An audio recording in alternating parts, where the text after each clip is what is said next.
regras e alterações na legislação, prestação de contas, prazos a serem cumpridos. Bom, se candidatar não é uma tarefa fácil, tampouco simples. Portanto, é preciso ficar atentos ao que diz a legislação, para não correr o risco de ganhar no voto e depois perder o mandato na justiça. Bom, e para entender tudo sobre regras e legislação, nós estamos recebendo hoje no Visão da Política Dr. Danilo de Freitas, advogado eleitoralista. Seja muito bem-vindo, Dr. Danilo.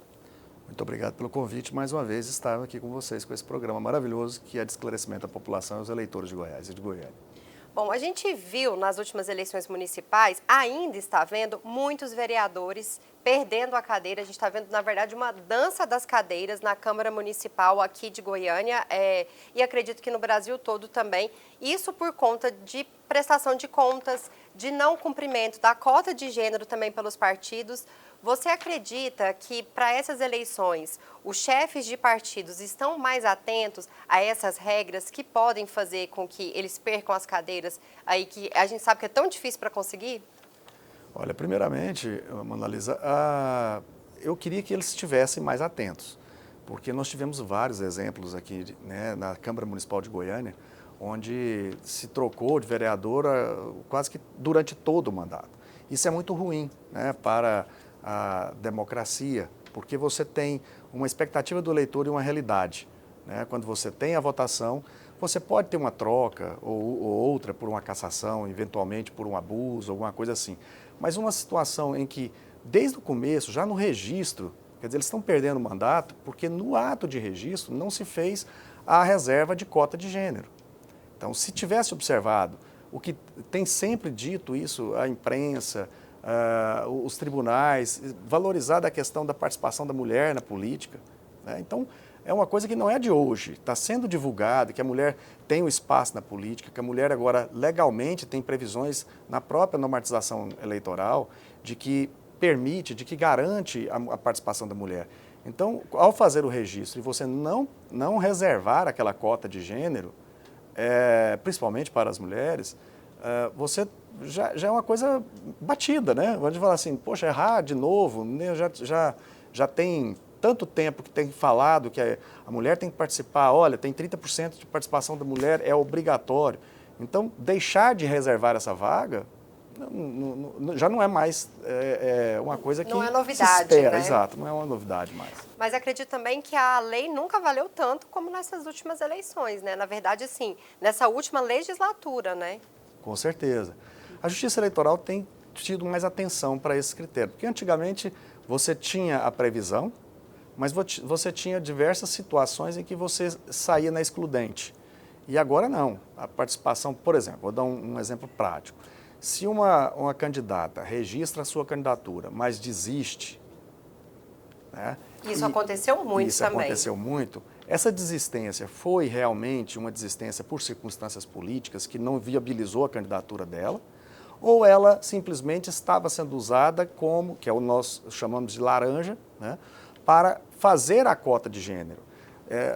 Não basta suprir a lei, tem que também suprir os fatos que ensejam a realidade legal, né? Se a lei exige uma situação, ela não pode ser simplesmente cumprida no papel, ela tem que ser cumprida de fato, porque o que de fato a gente exige é uma maior participação das mulheres, a gente almeja maior participação das mulheres.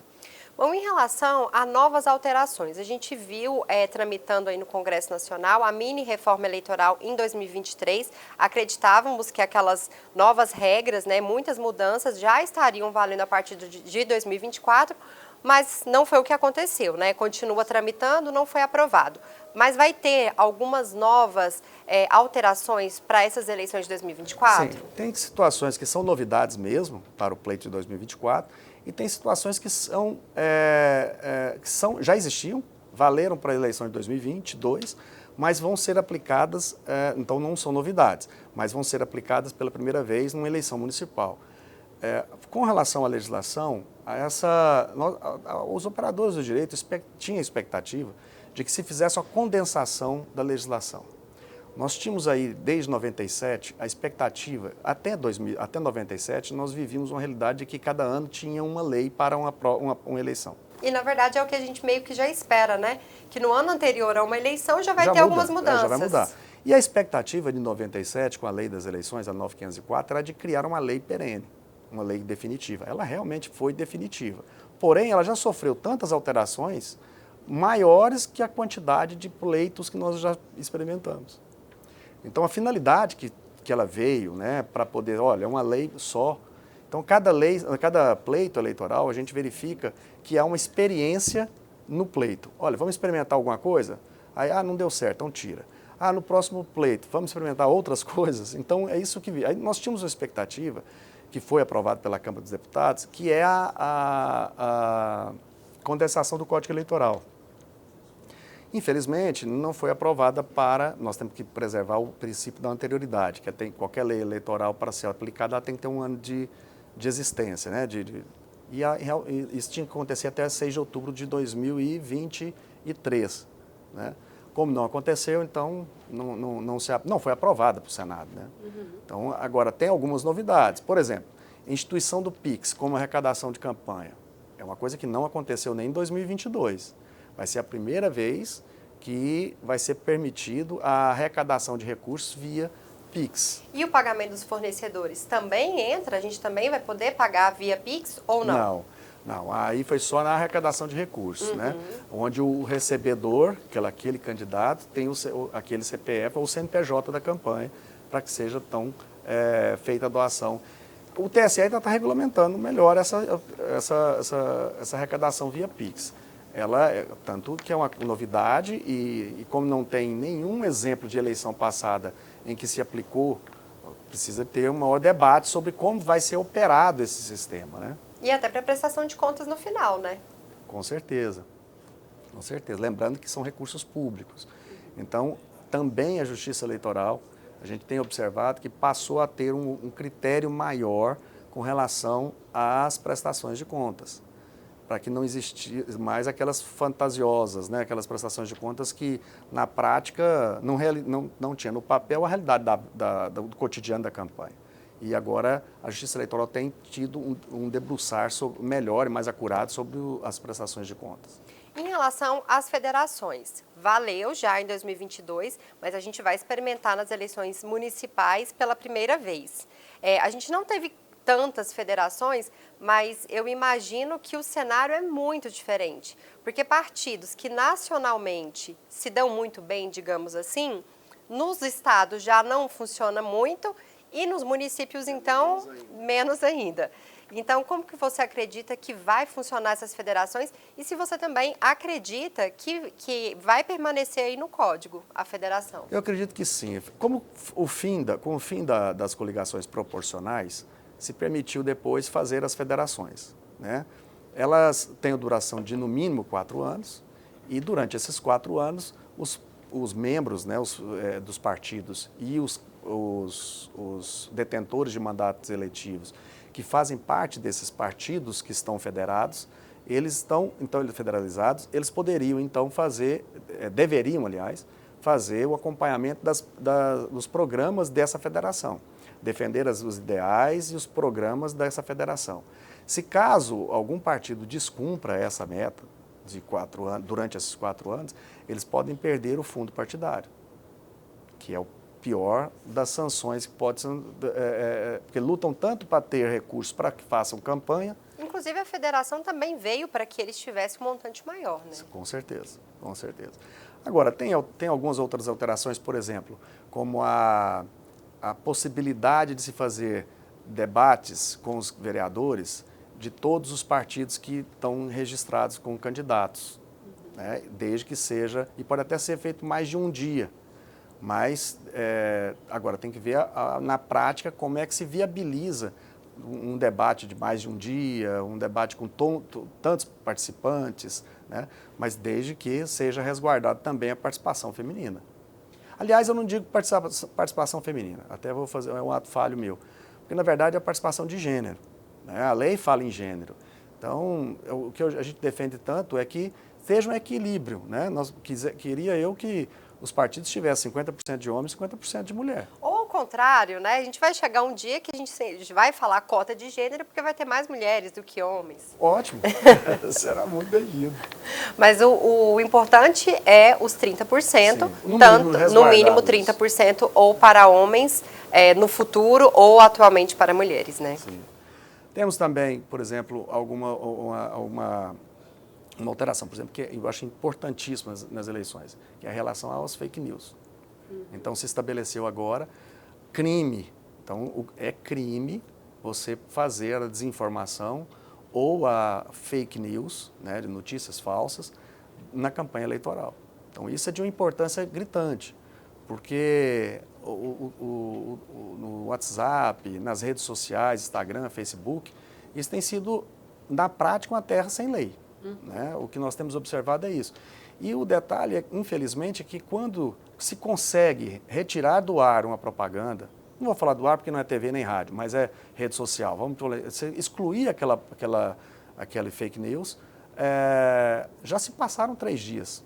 Já atingiu um número muito grande de pessoas. Já é outra matéria que está sendo colocada, já é outra fake news que foi criada. Então, você não consegue enxugar gelo, né? Você não consegue ter uma eficácia para excluir aquela propaganda que é tão nociva para o processo eleitoral e para a democracia. Em relação à regulamentação das redes sociais para este pleito, você acredita que essas regras, assim como das fake news, também dos deepfakes, da inteligência artificial, todas vão valer agora para essas eleições? Sim, porque existe aquilo que eu falei antes, o princípio da anterioridade. Mas o princípio da anterioridade, ela é para as regras eleitorais.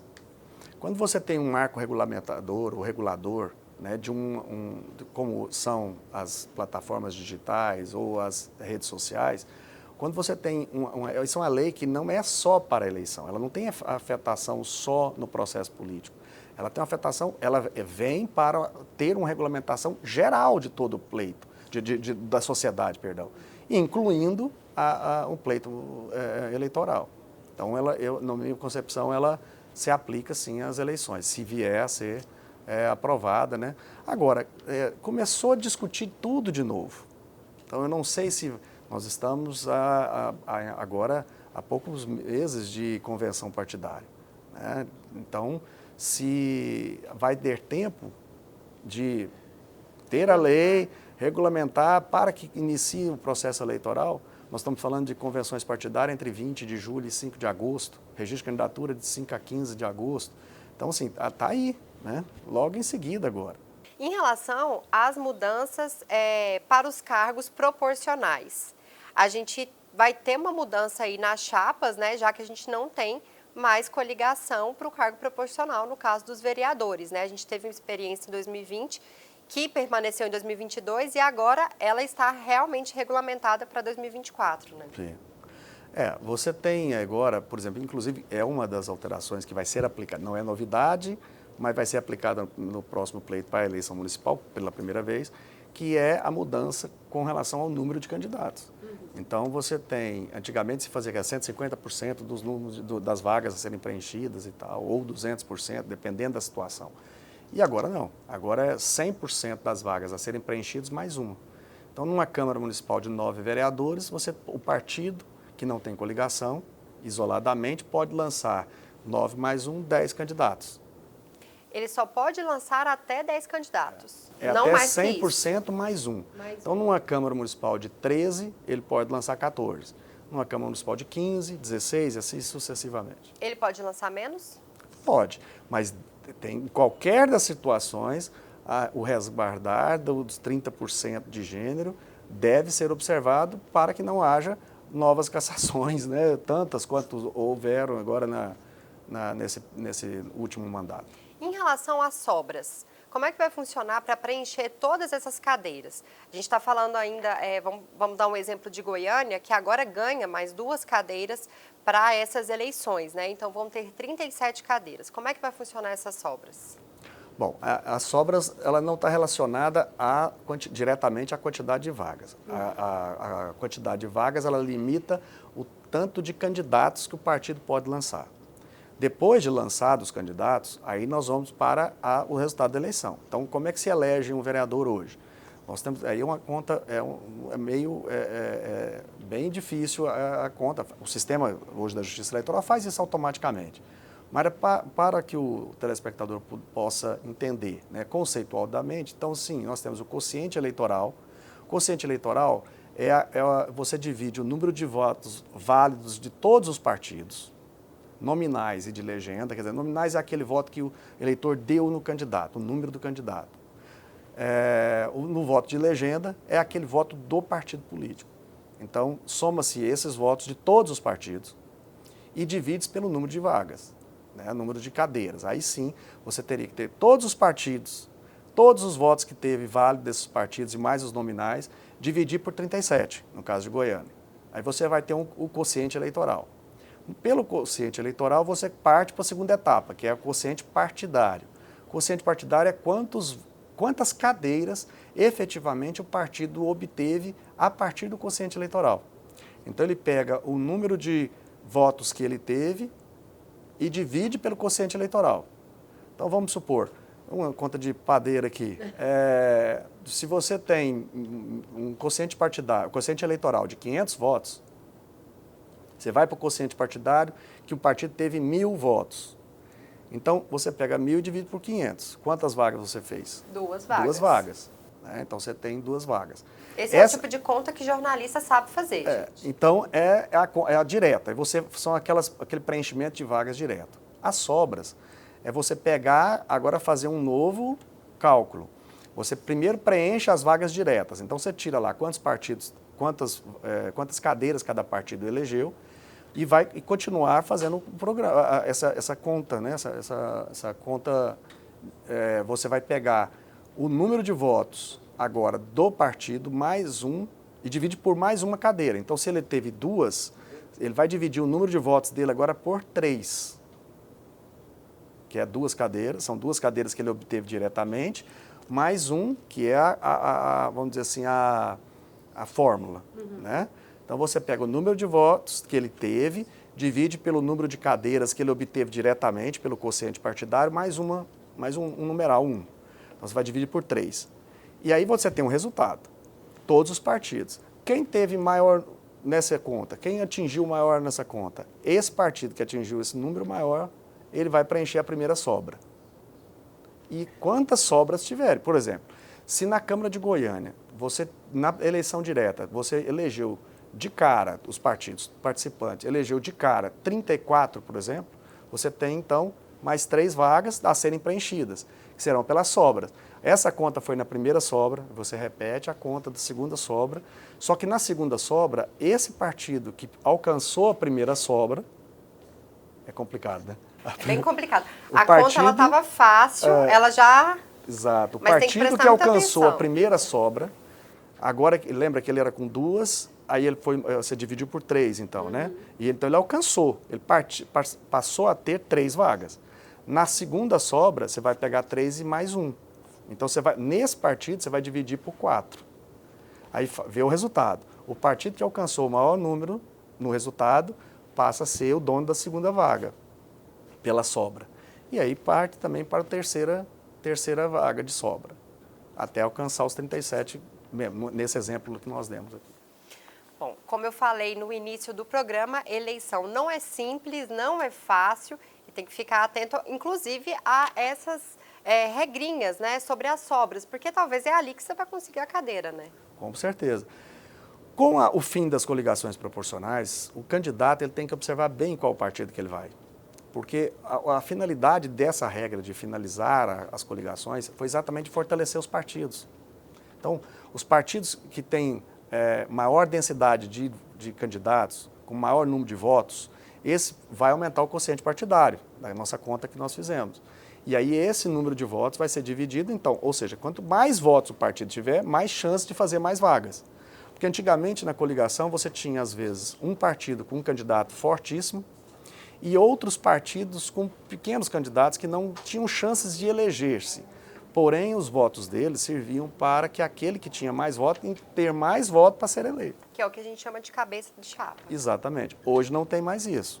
Hoje não tem esse partido pequeno ou essa quantidade pequena de candidatos que não tem densidade eleitoral, ela não serve para você ter... Primeiro, você reduzir o número de candidaturas e não permite mais as coligações. Então, você tem que ter nomes fortes no partido para ter mais votos e aí sim vai ter... Aí depois eles vão brigar entre eles lá quem vai ser eleito, né? Bom, a gente falou no início sobre a arrecadação via Pix. Falando no modo geral sobre a arrecadação de recursos para a campanha, o que pode e o que não pode? Bom, com o fim da doação de campanha privada, né, que é de pessoas jurídicas, o cidadão, o eleitor, ele pode fazer doações para o seu candidato de preferência. Tem um valor? Até R$ 1.064 ele pode fazer despesas sem que o candidato sequer necessite de fazer prestação de contas. O próprio eleitor pode fazer uma despesa de até R$ 1.064 sem necessidade de prestação de contas. Agora, isso é uma despesa que ele está fazendo para o candidato dele, ele não vai levar para a prestação de contas do candidato, isso não vai existir. É uma despesa, por exemplo, vamos dar um exemplo, que uma despesa de gasolina que ele estava rodando para ir fazer uma reunião política em favor daquele candidato que ele tem uma certa preferência. Então ele rodou aí, gastou, abasteceu o veículo e tal, gastou lá, foi e voltou, gastou R$600. Né? Então, essa gasolina ele não vai levar para o carro, gastei R$600, eu preciso de ser ressarcido e você precisa de prestar conta disso. Isso não vai existir. Né?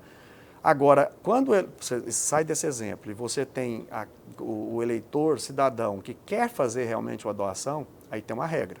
Ele pode fazer a doação desde que não ultrapasse 10% da renda dele bruta do ano anterior, somado tudo.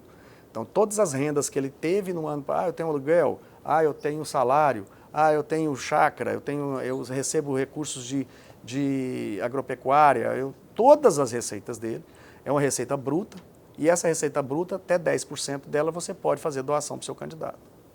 Bom, em relação à distribuição do recurso dos partidos, como é que funciona? Internamente, aí quem manda é ou a comissão provisória ou o diretório do partido. Recebido aquele recurso, ele tem autonomia para também distribuir esse recurso conforme entendimento da própria direção do partido ou daqueles que, olha, nós vamos tentar eleger um. Então, o melhor nome é aquele. Ele pode fazer toda a concentração de recursos naquele. E os outros candidatos não têm... Não, ele tem que distribuir, porque, por exemplo, é também garantido às mulheres 30% da arrecadação. Né? Então, ele pode pegar 70% para gastar com o candidato que ele quer lá, mas ele tem que 30% ele tem que gastar, e pode ser também com uma única mulher.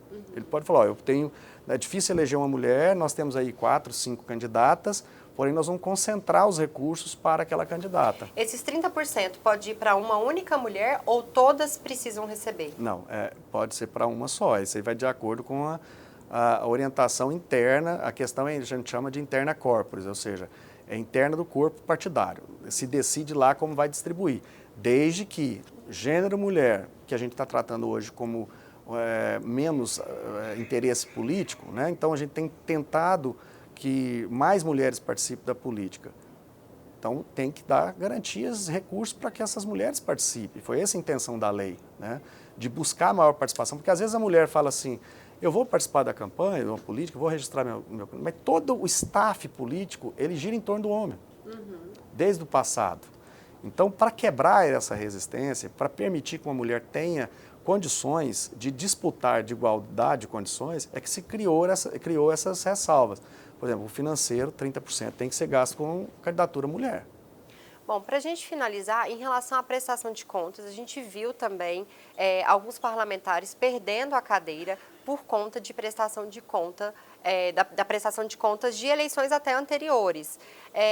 Como que esse candidato ele deve se atentar e como também os presidentes de partido podem ajudar, inclusive as mulheres que muitas vezes estão indo ali para a sua primeira eleição, não têm nenhuma experiência e não sabem da necessidade de ter um advogado eleitoralista e também um contador ali para fazer realmente toda a prestação de contas. Qual é a orientação? Eu acho que hoje já se passaram aí tantas eleições e com os exemplos que a gente teve, não cabe mais uma campanha política amadora. Ainda temos aquela intenção de voto, porque a pessoa tem carisma, porque a pessoa tem um trabalho social. Isso realmente é angariador de votos. Principalmente na eleição municipal ainda, né? Com certeza. Eu digo, sempre falo isso, desde de sala de aula ou em palestra, alguma coisa, que a eleição mais difícil é a de vereador. Porque todo mundo tem um amigo ou um amigo do amigo que é candidato, né, e pede voto e tudo. Então, ela é mais democrática, porque ela é mais participativa, ela envolve mais gente, né? É o seu vizinho, né, que está ali, você pensa, não, eu vou votar nele, porque se ele ganhar e eu precisar de alguma coisa, ele está ali do meu lado, né? Sim, a gente tem que pensar assim, precisar de alguma coisa desde que seja lícita, né? Então, com certeza, né? Ele vai uma assistência por exemplo, de fiscalizar saúde, o prefeito. Exato. Agora, o que acontece é que ainda se tem na ideia de participar, eu vou me lançar candidato, mas ainda vou me fiar muito no meu carisma, no meu trabalho que eu desenvolvi. Isso serve para ter voto, mas você tem que pensar, e você disse no começo, eleger-se e continuar eleito durante 4 anos. Sim. Então, os episódios que as prestações de contas geraram problemas eleitorais, não diz respeito ao exercício do mandato. Então, as prestações de contas, até porque, e isso é uma regra que tenta-se ter uma alteração legislativa quanto a isso, com relação ao prestar contas da campanha. Você não tem uma punição para aquele que teve a rejeição das contas. Então, hoje tem alguns julgamentos possíveis. Primeiro, aprovação. Segundo, aprovação com ressalvas. Terceiro, não aprovação ou rejeição, né? E a quarta é a não apresentação das contas. Então, a aprovação, óbvio, você não tem problema. A aprovação com ressalva também não tem problema, é que como se aprovada fosse, da mesma forma, né, no mesmo efeito. A rejeitada, eu tive uma conta rejeitada para a campanha, ela não gera problema. Você não vai ter um impedimento para futuras candidaturas porque você teve conta rejeitada. Mas se você tiver ganhado, você perde? Não. Também não? Não. Agora, se você não prestar as contas, aí sim você passa a não ter quitação eleitoral. E com a ausência de quitação eleitoral, você fica impedido de ser candidato na próxima eleição. Então, por isso que tem que ter não é mais, é só a questão moral. Fala assim, eu tive as contas rejeitadas, mas eu não tive problema nenhum. Por isso que a gente tenta mudar essa norma legal, para que aqueles que tiverem rejeição de conta também tenham algum tipo de sanção, né? Talvez não seja proporcionalmente dizendo ou razoavelmente dizendo a perda do mandato, né? Ou a cassação do mandato. Mas uma outra pena, né? uma outra situação que faça com que esse candidato busque realmente ter uma prestação de contas aprovadas pela Justiça Eleitoral, né? Agora, o caso mais grave é com aquele candidato que não presta conta. Aí, esse não prestar contas, lembrando que são recursos públicos, né? Então, esse não prestar contas é que gera a falta de quitação eleitoral e, consequentemente, você fica sem condições de elegibilidade para o próximo pleito. Doutor Danilo, muito obrigada pela sua participação. Acredito que a gente ainda vai ter muito o que conversar nos próximos meses. Afinal de contas, gente, a pré-campanha só está começando. A gente ainda tem aí alguns meses pela frente, mas que passa também muito rápido. E a gente vai ter novidades aí na regulamentação, né? Com certeza. Com certeza. E na pré-campanha ainda lembrando que o que não pode na campanha, não pode na pré-campanha.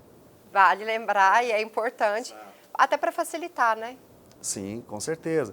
Recursos também, vamos fazer todo tipo de gasto na pré-campanha, também não pode, né? Você não pode fazer despesas na pré-campanha em valor até, às vezes se faz um gasto tão excessivamente alto na pré-campanha, e depois da campanha ele está querendo só colher os louros dessa pré-campanha. Mas isso tudo vai estar sendo analisado pela Justiça Eleitoral. Danilo, eu acompanhei os trabalhos dos deputados nesta semana, as sessões ordinárias, extraordinárias, as reuniões das comissões também. E agora nós vamos conferir juntos quais foram os principais destaques. A semana de trabalhos parlamentares foi intensa, com a aprovação de várias matérias, tanto de autoria parlamentar como encaminhadas pelo governo de Goiás. Dentre os projetos aprovados em definitivo e que já estão no governo para ser sancionados, destaque para projeto de lei que destinará às mulheres vítimas de violência doméstica 5% das unidades de programas de loteamentos sociais e de habitação popular. Atualmente, segundo um estudo realizado pela área técnico-social da AGEAB, apenas 1,76% do programa Pra Ter Onde Morar e 0,9% do aluguel social são efetivamente destinados a elas. Nós sabemos que as mulheres vítimas de violência muitas vezes não saem de casa porque não têm essa condição. E destinando 5% das moradias, dos programas de loteamento para essas mulheres, com certeza elas vão ser privilegiadas e precisam desse privilégio. Outra matéria importante para os goianos é a aprovação em primeiro turno da Política Estadual Combustíveis de Goiás, que após sancionada vai estimular o uso de biocombustíveis de produção local, com o apoio e incentivo ao incremento da cadeia produtiva. Ainda segundo um estudo realizado pela Governadoria, Goiás é o segundo maior produtor nacional de biodiesel. Portanto, a proposta busca valorizar ainda mais a produção local, fortalecendo a indústria goiana e agregando valor à produção agrícola. O Estado vai utilizar da energia limpa para poder fornecer não só para os veículos, mas para toda a infraestrutura do Estado essa energia. Na realidade, ele vai fazendo uma parceria, um PPA, que vai ter um leilão específico para que o Estado vai dar incentivos para as empresas que elas possam estar fornecendo uma energia limpa para toda a estrutura do Estado. Ainda na última sessão da semana, os parlamentares prestaram sua solidariedade às famílias dos 4 militares mortos em um acidente. E hoje nós perdemos 4 irmãos de farda que estavam nessa labuta, atuando pela rodovia 364 e infelizmente se envolveram num acidente muito grave com uma carreta. A viatura em que estavam ficou totalmente danificada e nós perdemos a vida de 4 irmãos. Bom, é isso. O Visão da Política de hoje fica por aqui, mas eu quero convidar todos vocês para continuar acompanhando a programação da TV Alego.